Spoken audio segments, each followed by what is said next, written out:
Sœurs et frères dans le Christ, bonjour et bienvenue à sa méditation ce dimanche où nous célébrons la fête du Christ roi de l'univers, le 34e dimanche du temps ordinaire. Nous avons écouté depuis longtemps, quand nous étions petits, cet adage qui disait « le client est roi ». Comme pour dire qu'il est celui qu'on doit servir, il est celui qu'on doit chouchouter, qu'on doit choyer, on doit lui donner respect. Et parfois même, le client en abuse parce qu'il te traite mal, il traite celui qui est devant.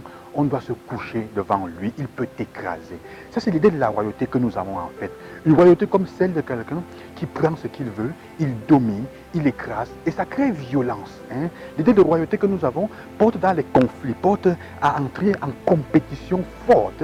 Et ça crée violence, ça crée les guerres, ça crée la destruction, ça crée les meurtres, ça crée toute une série de choses. L'humiliation des autres, l'écrasement et le désir du pouvoir et de couronner et de contrôler tout.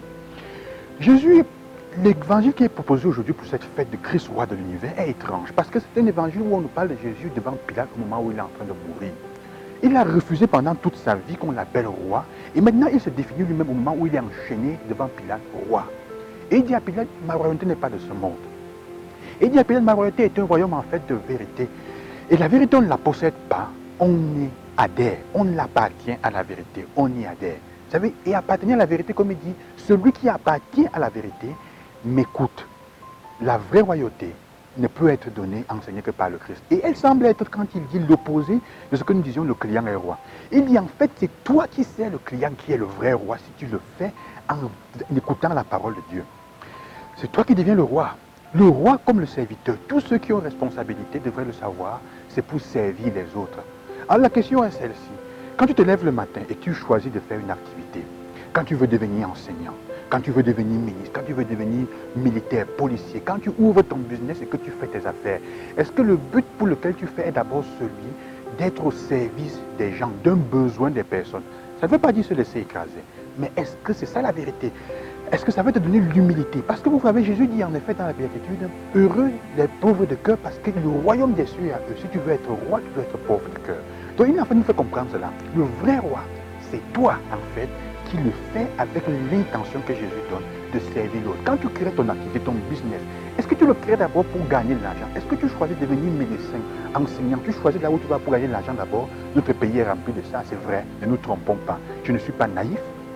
Aujourd'hui, on choisit la profession qu'on veut faire d'abord parce qu'on espère gagner beaucoup d'argent. On entend la fonction publique parce qu'on veut d'abord gagner, s'assurer une vie de base claire, n'est-ce pas? Parce que ceux qui ont pris la royauté à la façon du monde sont en train d'écraser ceux qui doivent servir et de détruire. Et ça arrive même dans nos églises, ça arrive dans tous les lieux de service où nous sommes.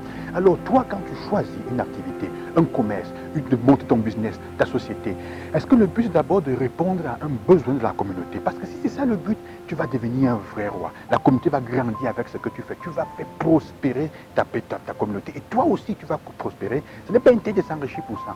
Si tu es médecin, est-ce que ton but est d'abord de servir ceux qui sont là ou c'est d'abord de te servir? Parfois, on choisit de faire des choses parce qu'on veut se servir. Alors la question qu'on se pose aujourd'hui avec cette fête de Jésus est celle-ci. Qui est celui qui définit ton futur? Quelle est la royauté? Quel est le critère? Qui est celui qui gère ton futur? Qui gère ton futur?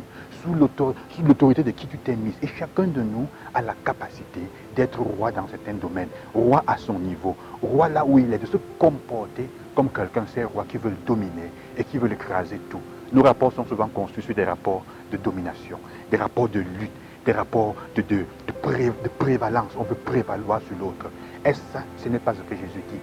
Il dit, tu peux choisir une bonne vie, prospérer en choisissant de faire ce que tu fais pour le service des autres, qui correspond d'ailleurs à la qualité, à ce que Dieu a mis en toi, la raison pour laquelle tu vis. Alors heureux ceux qui sont pauvres dans l'esprit, qui veut dire travailler pour construire un règne meilleur en étant au service des autres. C'est ça la vraie royauté. Le client est roi, peut-être, mais toi tu es le vrai roi, si tu sais le client, comme ça c'est toi. Bonne journée, que le Seigneur soit avec vous et qu'il vous bénisse. Bonne fête de Christ roi et à demain.